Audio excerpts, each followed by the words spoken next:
मैं इसे super Saturday नहीं, एलिमिनेटर सैटरडे कहूंगा।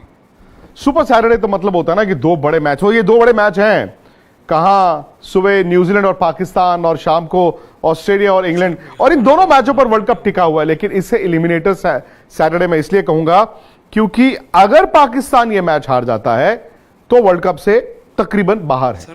तकरीबन क्या, वो पूरी तरह से बाहर है। तो इस लिहाज से एलिमिनेटर सैटरडे है। और मैं बात पाकिस्तान वर्सेस न्यूजीलैंड मैच की कर रहा हूं।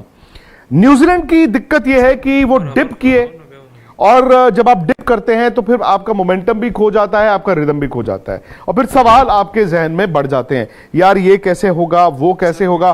प्लस ये ना भूलें कि उनको एक बड़ा बदलाव करना पड़ा अपनी टीम में। मैट हेनरी, जिनका हैमस्ट्रिंग खिंच गया था, उन्हें काइल जेमिसन से रिप्लेस करना पड़ेगा। अब काइल जेमिसन बैंगलोर में खेलेंगे, जहां पर वो आईपीएल भी खेले हैं, तो शायद ये ना एक तरह से ब्लेसिंग इन डिस्गाइज हो सकती है न्यूजीलैंड के लिए। उनकी हाइट है, अगर वो गेंद ठीक ठाक डालेंगे, बैंगलोर में पिटाई तो होती है, लेकिन कभी कभी क्या होता है कि वो जो एक्स्ट्रा बाउंस उनका है वो बल्लेबाजों को परेशान करता है। तो ये न्यूजीलैंड की दिक्कत है।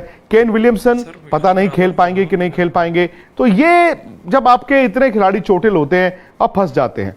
प्लस जैसे मैंने कहा, जब आप हारना शुरू करते हैं, भले ही अपने से बड़ी टीमों से हारते हैं, तो भाई आपके सवाल बढ़ जाते हैं। दूसरी तरफ है पाकिस्तान। अब टेक्निकली पाकिस्तान जो है वो 5 जीत तक जा सकता है, आप भी जानते हैं। वो 3 मैच जीते हैं, लेकिन 3 मैच जीते हैं नीदरलैंड, श्रीलंका और बांग्लादेश से। लेकिन चूंकि वो पिछला मैच जीत के आ रहे हैं, और वो शायद उनकी टीम का ऐसा इतिहास भी रहा है जहां पर वो कई बार इस तरह की सिचुएशन से निकलकर सेमीफाइनल या फिर आगे चले जाते हैं, तो वो ये बिलीव कर रहे होंगे कि हम कर सकते हैं। अगर वो न्यूजीलैंड को हराएं, जो मुमकिन है, उसके बाद उनको आखिरी मैच में इंग्लैंड को हराना होगा, जो फिर से मुमकिन है। मुमकिन तो है, लेकिन पाकिस्तान की टीम का वो सेल्फ बिलीफ क्या है। मैंने मिकी आर्थर की ना आज भी प्रेस कॉन्फ्रेंस सुनी, और मिकी आर्थर बहानेबाजियां कर रहे हैं।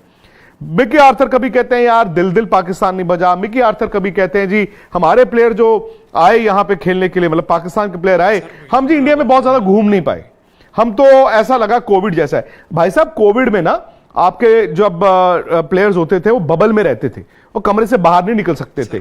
यहां पर तो हम तस्वीरें देखते रहते हैं यार, पाकिस्तान के प्लेयर्स तो कहा है कि हम एंजॉय कर रहे हैं। अब इसका मतलब ये थोड़ी है कि आप वर्ल्ड कप खेलने आए हैं तो जी आपके प्लेयर पार्टियों में जा रहे हैं, या आपके प्लेयर जो है वो महफिलें लूटने जा रहे हैं, ऐसा नहीं होता। तो ये बहानेबाजी जब तक आपके ड्रेसिंग रूम में रहेगी, आप कैसे अच्छा खेलोगे, मुझे आप बताइए। टीम अच्छी वो जो बहानेबाजी नहीं, जो ये माने कि हम गलत खेले थे, और जो ये कहे कि हां जी आज हम खड़े होंगे, आज हम करेंगे। तो सारी की सारी बात आ जाती है कि वो सेल्फ बिलीफ पाकिस्तान का क्या है। अच्छा, पाकिस्तान की दिक्कत यह भी है कि उनका बैटिंग ऑर्डर नहीं चल रहा था।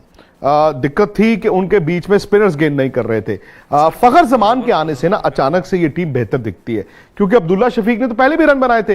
अब हो क्या रहा था कि अब्दुल्ला शफीक जब रन बनाते थे, इमाम वहां से रन रेट गिरा देते थे, फिर किसी को एक रिस्क लेना पड़ता था, फिर बाबर आते थे, बाबर के भी रन नहीं आ रहे थे, तो ये दिक्कत उनको थी।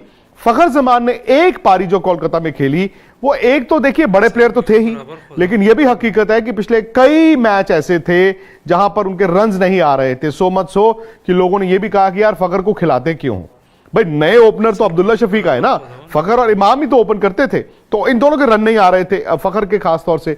बट वो जो इनिंग उन्होंने खेली, आई थिंक वो पाकिस्तान की एक तो भाई बल्लेबाजी के लिहाज से, और एक मुझे लगता है उनके ड्रेसिंग रूम के लिहाज से, बिकॉज ये तो समझेंगे ना कि यार आपको थोड़ा अग्रेसिव क्रिकेट खेलनी है। भैया बैंगलोर में खेल रहे हो, बैंगलोर में ऐसा बहुत कम होगा कि जी आपने 250 पौने 300 रन बनाए और आप मैच जीत गए। यहां आप भी जानते हैं यार 350 पौने 400 रन चेज भी हो जाते हैं। तो ये at the back of the mind रहेगा। हाँ, पाकिस्तान यहां पे ऑस्ट्रेलिया से मैच खेला था, तो थोड़ा सा कंडीशन से वाकिफ भी होंगे। प्लस वहां पर रेन फोरकास्ट है। अब रेन फोरकास्ट का क्या होता है ना, जब हम रेन फोरकास्ट देखते हैं, हम देखते हैं उस दिन कितने % चांसेस ऑफ रेन है, वो ना एक्यूरेट नहीं होता। मैंने अगर पढ़ लिया 80% चांसेस ऑफ रेन, तो इसका मतलब ये नहीं है कि 24 घंटे में 80% वक्त जो है बरसात होती रहेगी। इसका मतलब है 80% बरसात होगी। अब वो कितने मिलीमीटर होगी वो नहीं पता, लेकिन वहां के लोकल्स ये बता रहे हैं। हालांकि आज जब न्यूजीलैंड प्रैक्टिस करके जा रहा था तो बरसात हो गई, लेकिन लोकल्स जो हैं वो ये बताते हैं कि बरसात अगर होगी भी तो शाम को होगी। और चूंकि न्यूजीलैंड पाकिस्तान का मैच सुबह 10:30 बजे इंडियन स्टैंडर्ड टाइम पे शुरू होगा, इसका मतलब है कि दिन में शायद मैच ना हो। अच्छा, अब अगर बरसात ना हो, अब सवाल आता है कि बरसात ना हो, बरसात थोड़ी सी हो, थोड़ा सा 2-4 ओवर अगर कम भी हो जाए। एक होता है कि जी बरसात इतनी हुई कि जी ओवर्स घटने शुरू हुए, 30 over, 25 over, 20 over. I think वहां पर पाकिस्तान शायद सेंस करेगा, जितना मैच छोटा होगा पाकिस्तान उतना गेम में आएगा, क्योंकि जब छोटा मैच होता है ना तो न्यूजीलैंड पैनिक कर सकता है, वो पाकिस्तान को मौका दे सकता है। और तीसरा चौथा ये विकल्प है कि जी बरसात इतनी हो गई मैच ही धुल गया। आई थिंक वहां से तो पाकिस्तान फिर गुड नाइट है, उसके बाद पाकिस्तान जो है वो मतलब फॉर ऑल प्रैक्टिकल पर्पसेस बाहर हो जाएगा। तो ये इम्कानात है। ले दे के बात आ जाती है बाबर पे। फखर जमान ने जो करके दिखाया, क्या बाबर उसको मैच कर सकते हैं? याद कीजिए 2011 का वर्ल्ड कप भारत की टीम जीत रही थी, एमएस धोनी की परफॉर्मेंस नहीं थी, लेकिन जिस दिन इट मैटर्ड यानी कि फाइनल में धोनी ने जाके एन वक्त पर वो इनिंग मैच जिताने वाली खेल दी, वर्ल्ड कप जीत गया इंडिया। तो बाबर के लिए शायद वर्ल्ड कप खत्म नहीं हुआ। अगर उनकी टीम हार जाती है, उनके रन नहीं आते, तो फिर तो वर्ल्ड कप खत्म है। लेकिन यह भी हो सकता है दोस्तों कि जब आपकी टीम अचानक से उठती है तो मैच आपको वही याद रहते हैं जब आप उठना शुरू करते हैं, जब आपके रन आने शुरू होते हैं, जैसे इंजमाम ने 92 में बनाए थे। तो बाबर के लिए भी मौका है। एक तो यह कि जब इस वर्ल्ड कप में वो आए, जिस रेपुटेशन के साथ आए, भाई वो रेपुटेशन के साथ उन्होंने जस्टिस नहीं किया है। देखिए दुनिया 3-3, 2-2, 100 बना के बैठी हुई है और बाबर ने स्ट्रगल किया है। उनके 350 जरूर हैं, पर वो उस तरह से नहीं आए। कैन ही डिलीवर एक कप्तान के तौर पर और एक बल्लेबाज के तौर पर? मुझे लगता है कि बड़ा मैच जीतने के लिए ना बाबर की परफॉर्मेंस बहुत जरूरी है। दूसरी बात, अगर पाकिस्तान की गेंदबाजी की बात करें, उनको मोहम्मद वसीम नाम का अच्छा फास्ट बॉलर मिला है जो स्किडी है। आकिब जावेद की याद, जब वकार और वसीम बॉल डालते थे उनके साथ आकिब जावेद डालते थे। आकिब भी विकेटें लेते थे, क्यों? क्योंकि वो स्किडी बॉलर थे, वो टप्पे पे डालते थे। और मोहम्मद वसीम जूनियर ने वो टेम्परामेंट दिखाया है।